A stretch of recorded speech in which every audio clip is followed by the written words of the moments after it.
Hello, Lenny Con. Woo! I'm Mihika. I'm a product lead at Figma and the founding PM for Figma Slides. And I'm Yuki, and I lead the product team at Figma. And today we are so excited to be chatting with you about how to do the product review right by actually doing it a little bit wrong. Specifically, we're super excited to take you behind the scenes and give you both the ICPM as well as the CPO perspective as folks go ahead and navigate this favorite ritual. All right, so I want to set a little bit of background and context on product reviews. As part of that, go into a brief history on product reviews. Right? And presentations began as oral traditions. Next. Okay. So over time, they became digital, and as part of that, visual aids like slides and projectors came. Next. Next. Next. Next. Next. And scene. That was an act. Don't worry. I saw some people in the audience get real uncomfortable for a second. But it was all inspired by my own experience in one of my first ever product reviews with Travis when I was back at Uber. And as you might imagine, these reviews were quite intense.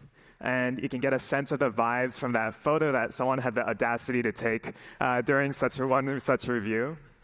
And in my very first review with him, he just kind of took over. And the product review just basically became me flipping through the deck for him from one side to the next. At one point, he just said, "I'll just read it myself." And I was kind of his remote control, and needless to say, I didn't feel this was a particularly successful product review. And sure, Travis probably got what he needed, but I felt like I lost control of the narrative. And I had trouble directing him to the areas where I needed him to pay attention. And in talking to a bunch of PMs and being on the other side as well, I've come to realize that there are a lot of product reviews that feel this way, where they feel somewhat broken in some way. And Mihika and I believe that this may be because PMs are often given advice about how to run product reviews that sound right in theory, but in practice are very wrong. Most PM thinks that product reviews are for making decisions, that they're this forum where you need to choose between radical choice A and radical choice B, the only time that you could possibly get a green light to move something forward. Well, we disagree with this. We actually think that the most important outcome that can come out of a product review is not just making a decision, but building trust and winning over your key stakeholders. And today, we are so excited to walk you through a little bit about why the things that you have probably been coached to do or are coaching your team to do ever since they started out as a PM might actually be wrong, and why some of the things that have traditionally been considered taboo might actually lead you down a path to success. And so let's start by taking the typical half-an-hour product review. I mean, the typical 25-minute product review. Now, at Figma, we use product reviews in the form of slide decks most of the time, so that's going to be a lot of what we're talking about here. But we really believe that the takeaways are applicable to any forum and any conversation, be it walking through a deck or even an informal conversation huddled over a computer or in the hallway. So a few minutes into a review, normally the PM is setting the context. When I gave my first product review at Figma, I started screen sharing and was immediately surprised to get a ping from Dylan. Does anyone have the link? So as I started kicking off the conversation, talking about why we were so excited about voting in FigJam and why we believed that this bet was really the one taking, I kind of paused. Because when I was looking through the file, what I saw was Dylan scrolling all the way to the end of the deck, totally ignoring what I was saying. And so, hopefully most of you are familiar with Google Translate. Today we're going to be walking you through something new, exec translate. And we're going to be translating exec speak into English. And Over time, I came to learn that when Dylan was actually asking me, does anyone have the link? This was code for, what's the actual recommendation? Now, having set some context, maybe a few minutes later, the PM often checks in with their attendees. And one common thing you might do is say, hey, I've been spending a lot of time talking. I'm gonna pause now, and I want to see if we're aligned in an agreement on the problems, the goals, the principles, right? Something that you hear a lot. And often that's met with this really awkward silence, right? All the time, exactly. And the silence can mean a lot of things. Many of you in the audience have probably been there as reviewers. You're likely tuned out because the initial context didn't seem all that important, or more likely, if you're like me, you're probably multitasking and doing Slack on the side.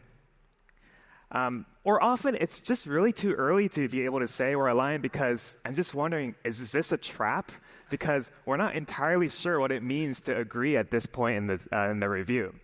It could sound like great framing, but still lead to the wrong recommendation. So instead of abstractly agreeing, I kind of want to cheat. I want to cheat and look ahead to see if I agree with the final recommendation before saying we agree at this stage of the review. And so why does this awkwardness happen in a meeting? Well, we think it's because PMs are told that they should be spending some time really setting up these great setup slides, making sure everyone has all the background and context before entering the review. And so one of the things people are often told is, well, build up context, right? And so what ends up happening is we see templates like this. You'll see an agenda, and it'll say, okay, here's the background, the problems we're trying to solve, the goals, the principles, and then the solutions and the recommendation. Right? Seems like a really good template. But the problem, of course, is that the spicy proposal is often buried at the very end. So you spend all this time in the meeting building up context that most people are kind of tuning out, right? Or they don't know exactly how to react to or kind of mildly agreeing to. And it's only in the last few minutes that you get to the good stuff, right? You get these interesting reactions, whether good or bad. And it's also possible, of course, that the framing and problems and goals are themselves spicy, but it's hard to discern that before you actually know the recommendation. And so that's why we think that this advice is wrong or often misunderstood. And so as much as it feels wrong from a storytelling perspective, in a review, we really believe you should start with the punchline, not to build up context and all the suspense, but rather go quickly to the part that feels controversial, the thing that will cause everyone to pay attention and actually engage in the conversation. And so in other words, instead of this gradual build-up towards the interesting part of the content, starting as early as possible with the stuff that motivates everyone to pay attention. That might mean you get a violent reaction, but that's a good thing. So how do you actually do that? So this is the bird's eye view of one of the Figma slides vision decks. And the spicy stuff, or the bits that are good and interesting, are the yellow and pink slides. These are the ones that go into key concepts as well as the great product thinking and thinking around differentiation. So one of the things that I like to do is think of it as a stack, right? And say, okay, when do you actually get to the good stuff? Is it within the first 20% of the deck or the first 5 minutes of a review? That's a gut check I like to do. And I like to ask my PMs to do it. And this sounds really simple, but you'd be surprised how many decks actually are far more top-heavy with the context and the background, which ends up setting this meeting up for failure. There are other subtle ways to do this as well. Take, for example, this typical title card, right, that grounds you in where you are in the deck. It might say something like audience, or maybe more dramatically, who is our audience, right? But it's so much nicer if they can just cut to the chase and, again, get to the punchline, because people don't like having to guess. And having title cards with a point of view means that people pay attention up front. And if you're like me, right, and you get distracted, you can quickly scan and glean the important parts and immediately engage in the discussion. And sometimes, though, you don't know what's spicy. You don't know where you should be spending the time having the discussion. And so one ritual that we like to do in Figma is actually have what we call this alignment widget, where we solicit everyone's opinions and see where the misalignment might be, so that a PM is spending the time honing in on the areas where there's the most disconnect so that we can discuss there. So that's our first tip, which is to tell your PMs not to spend so much time building up context because you're going to bore everyone. Because even though it's the right thing to do, actually, a lot of people just don't even care. So rather tell your PMs to get to the punchline first, to get the violent reactions early. The next thing that PMs often try and do is to cover all of their bases. When they're pulling together a deck or a doc, they're thinking about how can they ensure that each section is chock full of new information. But at the end of the day, if you're saying everything, chances are what everyone else is hearing is kind of nothing. And so we think that rather than covering all your bases, what you should actually be coaching PMs to do is to make a meme and go internally viral within the company. So let's talk a little bit about what this looks like. The original Figma Slides vision deck had 2 memes. The first was in the title itself. We used to refer to this product as Slides internally. And in the initial Zoom meeting where we pitched this product, it was really important to me that we didn't give it a generic name, like Figma Slides, Figma Decks, or presentations. But rather, in order to create a groundswell for this bottoms-up initiative, in order to put an entirely net new product on our roadmap, it was really important to me that someone across the company, regardless of if they were a very tenured engineer or a new hire on their first day of work, heard this term and immediately wanted to learn more. The term took off like wildfire within the company. The animation sync became the flanimation sync. The layout workstream became the flayout workstream. And when folks would hop onto Zoom on a Friday afternoon, they would promptly wish everyone a happy fly day. My own mom got irrationally attached to the name Slides. And when it came time to name this product, when we were actually going to market, she was insistent that I please don't give up on Figma Slides. When we actually went to market in June, Twitter blew up. And even though we went to market with a pretty normal product, this almost emotional and irrational attachment that folks felt to this very quirky word meant that Twitter was blowing up. There were thousands of impressions of people who were stoked to try this product because of this like kind of kooky name. And so as you're thinking about how to build a meme and go internally viral with your idea, think about how you can create an internal brand and something that folks can really latch onto. The second meme was actually a stat, specifically that over 3.5 million people had made slide decks in Figma design over the last year. Now, this was a stat that ensured that we weren't only investing in this product because we had some interesting product ideas, but that there was a real pain point, a real user need here that was currently being unsolved. There were millions of folks going through Acrobats to hack a product that was not purpose-built for slides in order to do so. And so it was this meme that gave us internal traction and that made folks kind of excited about taking a bet in this space. And stats and data can work wonders. And what I would encourage all the PMs in the room to do is not just think about what are the top 5 or 10 stats that folks need to remember, but what is that one thing that will tip your executive over the edge? And so when we went to market and when we announced Figma Slides, this was also the stat that got thousands of designers in the audience to raise their hands as someone who had gone through this pain point. And nearly everyone was shocked to realize that it was so prolific around them as well. And so next time you're thinking about how to cover all your bases, go ahead and make a meme. All right, so at some point later in the meeting, let's say 17 minutes in, someone will ask a question that's unexpected. And despite the PM asking that they like to field all questions at the end, of course, people like me chime in anyway and ask a question about something I'm wondering about. And a classic PM response is to acknowledge the great question, and in the absence of an immediate answer, to say they'll circle back, right? You'll take an action item. And here, too, there are some pretty subtle ways that trust can get degraded. right? While it's nice to be told that it's a great question, it can always be disappointing to hear that maybe it's the first time you've thought about this very basic question. Or often people promise to circle back at a later time frame, right? And as an exec, my immediate thought is to want that answer faster, right? Waiting a week to get an answer feels extremely slow and frustrating.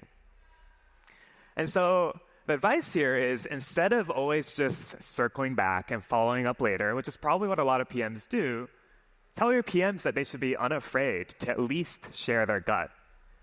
And so often, we live in a world where people don't have the perfect information, and therefore they don't share their assumptions during a meeting, right? And so we end up waiting until a week after, only to find out that we had very different assumptions in mind, and now you burned a week and you're back to square one. So if instead, during the meeting, you at least shared a rough idea of your thinking, even if it's imperfect, you can get a rough sense of where everyone is at, whether people are on the same page. And knowing that early is helpful because you can immediately get to the bottom of the misalignment versus waiting a week. Now, when I was at Uber, our chief product officer at the time, Jeff Holden, called this cutting out the white space. He viewed the executive job to remove all of this arbitrary amounts of time that people had to wait for others to make progress.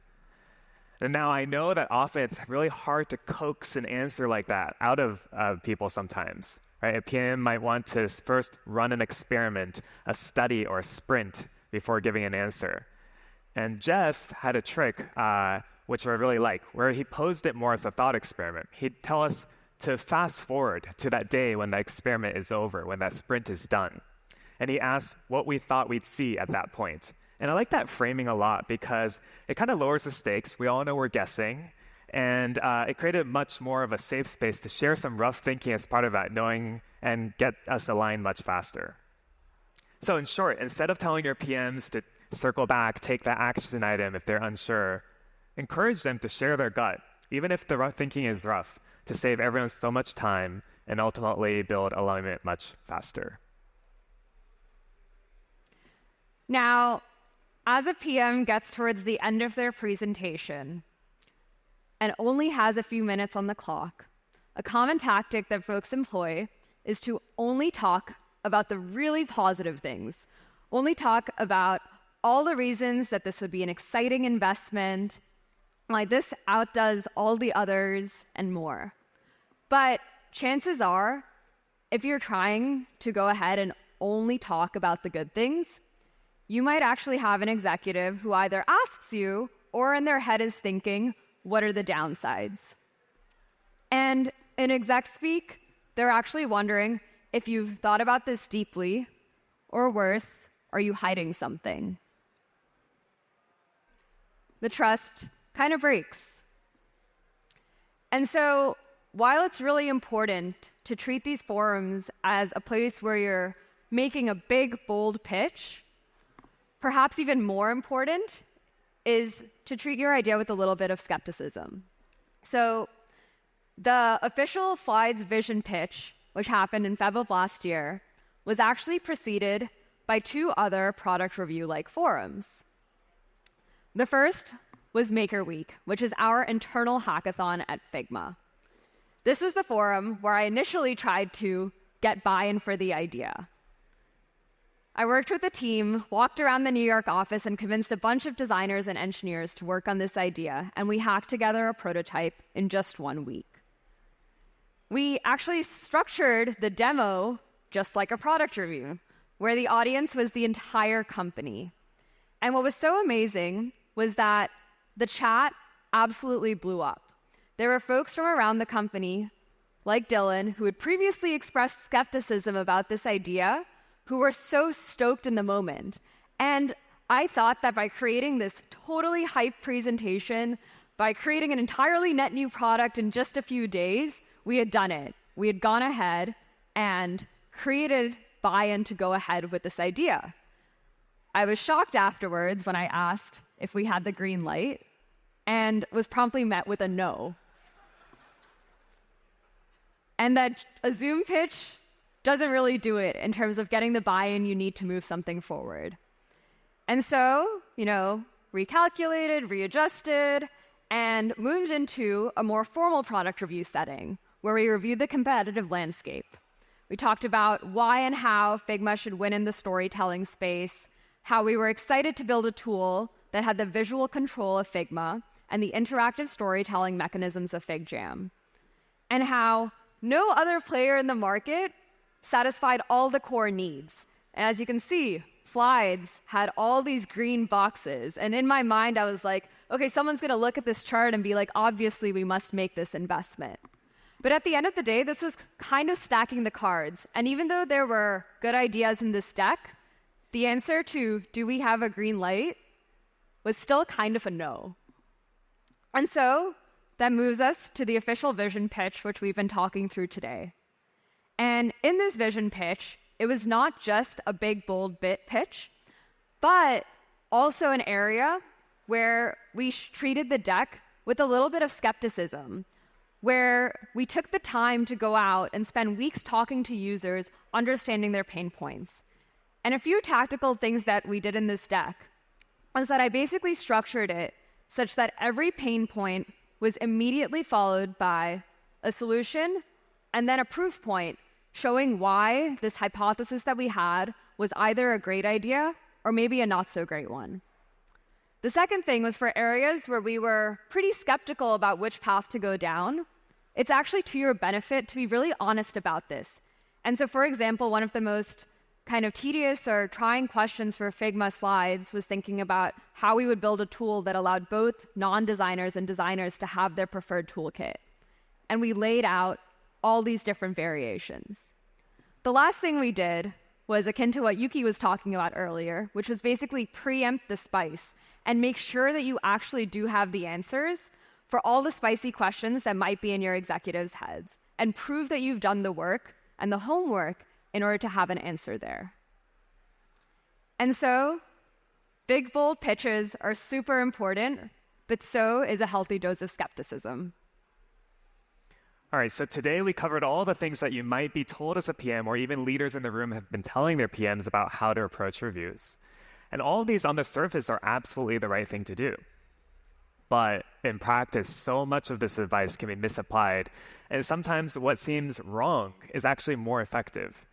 And I think it comes down to the fact that in a review, all the stakeholders are ultimately human beings who have short attention spans, who get easily distracted, are context switching, and need to be guided along, and who are ultimately emotional creatures who are swayed by how the review makes them feel. And so the best PMs know this. The best PMs take advantage of this.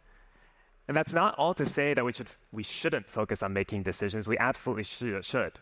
But really, winning trust is what allows you to make decisions faster in the long run. Now, let's talk about the biggest myth of all. As a PM, you probably feel like this product review is monumental. Like it is this holy secret forum that is your only chance to move a decision forward or get the outcome you need. As a product leader, you're probably coaching your PMs as to how to make the most of those 30 minutes. For me, despite the positive feedback and hints of internal traction that materialized immediately after the vision pitch, I was still fixated on that green light, on this somewhat semantic thing. And I reached out to Yuhki right after the presentation, asking if this was a quote-unquote formal green light. The reality is that the stuff that happens outside of the product review, the days, the weeks, the months you spend building your product with your team, those matter so much more. And so the question really is, can you use that product review to buy yourself the trust to do the thing that matters the most, which is to build? And something that most people don't know is that at the beginning of this year, we had 3 company priorities, and Slides was not one of them. Following Mihika's review, we were really excited about the work and about the vision, but we weren't sure that now was the right time to launch a new product, given that we had all these other priorities. And so Mihika knew this. And so what she tried to do was just make it more real for everyone, to go from a cool idea that a few people were exploring to an actual new product that we were willing to put the company behind. And so one opportunity she found was for our sales kickoff, which is kind of our internal conference for sales and marketing and our biggest internal event of the year. What if the keynote used slides? And needless to say, the idea to have this keynote in a completely unproven product was not to IT's liking, but we pushed through anyway. And the product was barely ready, and there were a lot of bugs leading up to it. But the day of was a perfect run. And here is Chris, our CTO, and I delivering the resulting presentation. Apparently, I always wear blue sweaters on stage. And at the very end of the presentation, we had this huge reveal where the deck we had been presenting in was made in slides all along. And so while the initial product review bought the trust to explore the idea further, getting the product to a point where it could actually be used in this way brought the trust to bring it to market. Ultimately, 5 months later at Config, Slides did launch as the hero number 4 at the event. And folks loved it. And so next time you're thinking about how to move an idea forward, remember that it's the trust that will carry you all the way, not just the decisions. Last but not least, if the only thing you were impressed by today was these slick animations that you are looking to integrate into your next product review, we have gone ahead and published the deck on Figma Community. It's open sourced at this link, so you can go ahead and remix it, take it to your liking, and build your own tips for how to do the product review right. Thank you so much for listening. Thank you all.